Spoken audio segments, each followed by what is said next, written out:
ക്രിസ്തുവിൽ ഇത്രയും സ്നേഹം നിറഞ്ഞവരെ, വചനയാത്രയിലേക്ക് ഏവർക്കും സ്വാഗതം. വിശുദ്ധ മത്തായിയുടെ വിശുദ്ധ സുവിശേഷം 18 അധ്യായം 21 മുതൽ 35 വരെയുള്ള തിരുവചന ഭാഗങ്ങളാണ് നാം ഇന്ന് ധ്യാനിക്കുന്നത്. സ്നേഹിക്കാൻ മാത്രം അറിയുക എന്നത് ഒരു അസാധ്യ കൃപയാണെന്ന് പലപ്പോഴും തോന്നിയിട്ടുണ്ട്. കൊടുക്കുന്നതിൻ്റെ പാതി പോലും തിരിച്ചു കിട്ടില്ലെന്നറിഞ്ഞിട്ടും വീണ്ടും സ്നേഹിക്കാൻ സാധിക്കുക എന്നതിനെ എന്ത് പേരിട്ട് വിളിക്കും?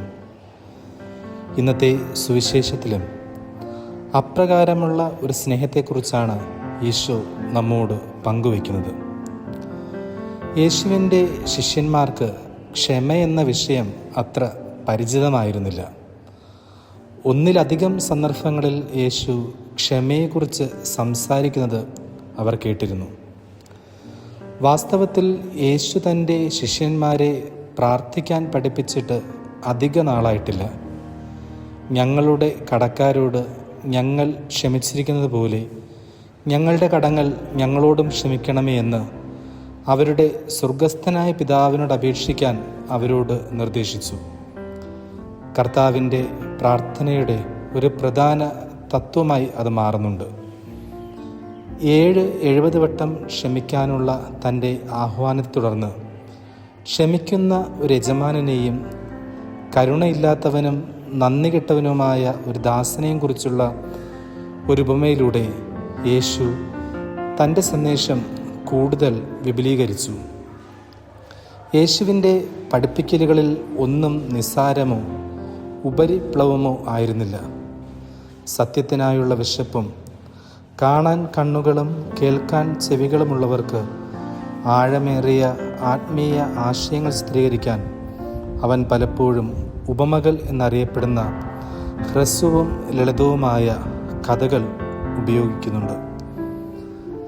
ഇന്നത്തെ കാലഘട്ടത്തിൽ ഈയൊരു ഉപമ നമുക്ക് ആഴമേറിയ സന്ദേശം നൽകുന്നുണ്ട്, വലിയ പ്രസക്തിയും നൽകുന്നുണ്ട്.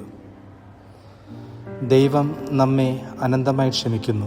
അതുപോലെ തന്നെ നാമും മറ്റുള്ളവരെ ക്ഷമിക്കുവാനായിട്ട് നമുക്ക് സാധിക്കണം. ഇന്ന് കുടുംബങ്ങളിലും സമൂഹത്തിലും ചെറിയ കാര്യങ്ങൾ കൊണ്ടും വലിയ തർക്കങ്ങളും ബന്ധവിച്ഛേദങ്ങളും ഉണ്ടാകുന്നു. ചെറിയ തെറ്റുകൾ പോലും ക്ഷമിക്കാൻ മനുഷ്യർ തയ്യാറാകുന്നില്ല. ഒരിക്കൽ ഉണ്ടായ വേദനയെ വർഷങ്ങളോളം ഹൃദയത്തിൽ സൂക്ഷിച്ചുകൊണ്ട് ജീവിക്കുന്നവരാണ് പലരും. എന്നാൽ ക്രിസ്തുവിൻ്റെ സന്ദേശം വ്യത്യസ്തമാണ്. ക്ഷമിക്കുന്നത് മറ്റൊരാളിന് വേണ്ടി മാത്രമല്ല, നമ്മുടെ ഹൃദയം സ്വതന്ത്രമാക്കുന്നതിനായാണ്. ദ്വേഷം, പക, പ്രതികാരം എന്നിവ നമ്മെ ഉള്ളിൽ നിന്നും തകർക്കുന്നു. ക്ഷമിക്കുന്ന ഹൃദയം മാത്രമാണ് യഥാർത്ഥ സമാധാനം അനുഭവിക്കുന്നത്. കുടുംബജീവിതത്തിലും ഇത് വളരെ പ്രധാനമാണ്. ഭർത്താവും ഭാര്യയും മാതാപിതാക്കളും മക്കളും തമ്മിൽ ചെറിയ തെറ്റുകൾ ഉണ്ടാകുന്നത് സ്വാഭാവികമാണ്. എന്നാൽ അവയെ ക്ഷമിക്കാതെ പിടിച്ചു വച്ചാൽ ബന്ധങ്ങൾ തകരും.